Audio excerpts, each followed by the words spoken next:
ప్రవక్తలకైతే పరిశుద్ధాత్మ ప్రేరణ ఇచ్చినది, అపోస్తలులకైతే పరిశుద్ధాత్మ ప్రేరణ ఇచ్చింది బైబిల్లో ఉన్న ఇశ్రాయేలీలైనటువంటి భక్తులకైతే ఈరోజు మిగిలినటువంటి గ్రంథాలు పరిశుద్ధాత్మ ద్వారా దేవుడు రాయించాడు అని ఎందుకు మీరు ఊహించారు?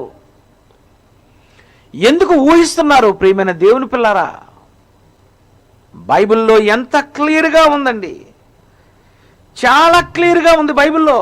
కానీ ఈరోజు బైబిల్ని ఎవరు అర్థం చేసుకోలేకపోయారు. రోమపత్రిక చూడండి, రోమపత్రిక 9వ అధ్యాయము 9:4. వీరు ఇశ్రాయేలీలు,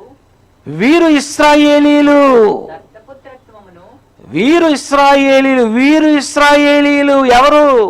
ప్రవక్తలైనటువంటి వారు, దేవుని ప్రజలు.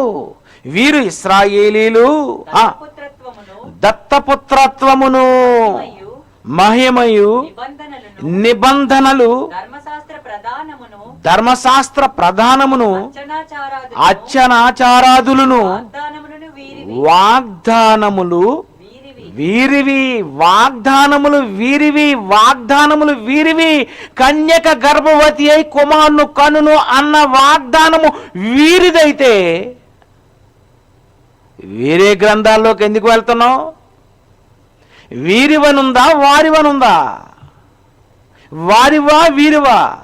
వీరివి కూడా వారివేనా? ఏటండి ఈరోజు క్రైస్తవులు ఎంతోమంది ఇంతవరకు ఇవే బోధించుకొని వచ్చారు. ఇంతవరకు నేటి వరకు ఇదే బోధించారు. నిబంధనలు వారివా? అర్చనాచారాలు వాళ్ళవా? దత్తపుత్రత్వము వారిదా? ధర్మశాస్త్రము వారిదా? నిబంధనలు ఎవరికున్నాయి? అన్యజనులకు ఉన్నాయా, ఇశ్రాయేలీలకు ఉన్నాయా?